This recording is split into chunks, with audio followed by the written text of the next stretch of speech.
यह कहानी एक सत्य घटना पर आधारित है। 3 सितंबर 1986 वक्त होगा करीब रात 11। डग वेंट और उसकी पत्नी क्रिस मार्केट से अपने घर की ओर आ रहे थे। तभी उनकी नजर पड़ती है कि घर के आगे सड़क पर बड़ी सी वैन खड़ी है और वह ठीक उनके घर के सामने ही पड़ी है। यह देख डग उस वैन के पास जाता है जहां एक आदमी ड्राइवर सीट पर सो रहा होता है। यह देख डग उसे उठाना चाहता था, पर फिर सोचता है कि संभवतः कोई आराम करने खड़ा होगा, थोड़ी देर में चला जाएगा और वैसे भी सड़क पर है तो ये मेरी संपत्ति तो नहीं है। फिर डग और उसकी पत्नी अपने घर में एंटर होते हैं। थोड़ी देर बाद क्रिस सोने की तैयारी करती है।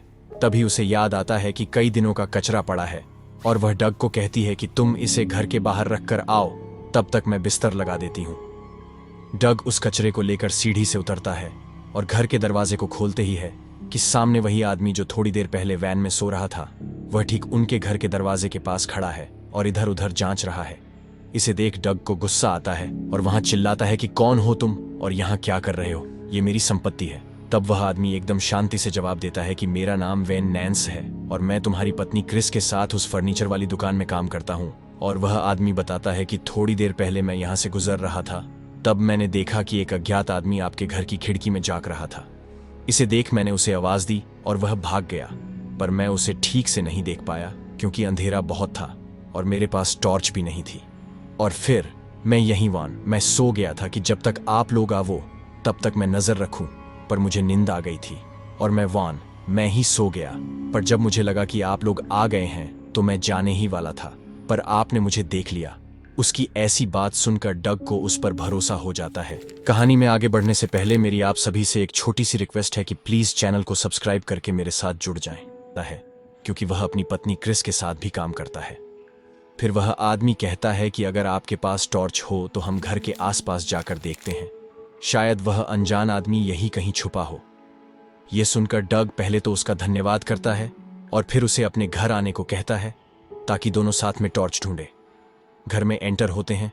पहले डग अंदर जाता है और फिर नैंस, पर जैसे ही वह अंदर जाता है वैसे ही दरवाजे को लॉक करता है और जैसे ही ये देखने डग पीछे घूमता है तभी नैंस अपनी शरीर में छुपाए लोहे के रॉड निकालता है और डग के सिर पर जोर से मारता है और डग नीचे गिर जाता है और फिर से उसे उसी रॉड से मारने लगता है। और इसी आवाज के बीच क्रिस, जो ऊपर वाले कमरे में थी, अब वह सीढ़ी से भागती हुई नीचे आती है और जैसे ही वह देखती है कि कोई अनजान आदमी घर में घुस गया है और उसके पति को मार रहा है, वह चिल्लाने लगती है। और वह आदमी जो नैंस था वह अपनी गन निकालता है और कहता है कि थोड़ी सी भी चालाकी की तो दोनों को मार डालूंगा। तभी क्रिस को लगता है कि शायद यह आदमी चोरी करने आया है, पर क्रिस गलत थी। यह आदमी एक सीरियल किलर था जो कई दिनों से नजर गड़ाए था। इनके घर में घुसने की उसने पहले से सारी योजना बना रखी थी। अब वह आदमी क्रिस को कहता है कि तुम डग को बांधो, और जब क्रिस ऐसा करती है तभी वह डग को उसके साथ अंदर की ओर ले जाता है और क्रिस को पकड़कर ऊपर बेडरूम की ओर ले जाता है, जहां पहले तो वह क्रिस को एक चेयर पर बांध देता है और फिर वापस नीचे आता है और डग को एक लकड़े के खंभे से बांध देता है और फिर उसे बहुत ही बुरी तरह से मारता है कि वह अधमरा हो जाए। और फिर एक स्टील का 8 इंच लंबा ब्लेड निकालता है और डग के सीने में घुसा देता है और फिर से बाहर की ओर खींचता है, जिससे बहुत सारा खून बहता है और डग आगे की ओर झुक जाता है। और फिर से वह आदमी नैंस सीढ़ी से होते हुए ऊपर बेडरूम की ओर बढ़ता है, जहां क्रिस को बांधा होता है। उसे देखता है कि क्रिस अपनी रस्सी खोल चुकी है और पुलिस को कॉल कर रही है, पर कॉल अभी लगा नहीं होता, बस रिंग जा रही होती है। तभी वह उछलकर फोन छीन लेता है और उसका तार निकाल देता है और फिर से उसे बांध देता है और फिर नीचे आता है यह देखने कि डग मर गया या नहीं, पर डग वहीं पड़ा होता है उसी हालत में। वहां सोचता है कि शायद डग मर गया है। फिर से ऊपर जाता है बेडरूम में। तभी डग उठता है और रस्सी से आजाद होता है। उसने सोच लिया था कि चाहे कुछ भी हो जाए, मुझे तब तक मौत नहीं आएगी जब तक कि मैं मेरी पत्नी को बचा ना लूं। फिर डग अपने एक टेबल के नीचे छुपाई एक राइफल गन लेता है, पर दुर्भाग्य से उसमें सिर्फ एक ही गोली होती है। और फिर डग सीढ़ी से ऊपर की ओर बढ़ता है, जहां नैंस क्रिस के साथ जबरदस्ती कर रहा होता है।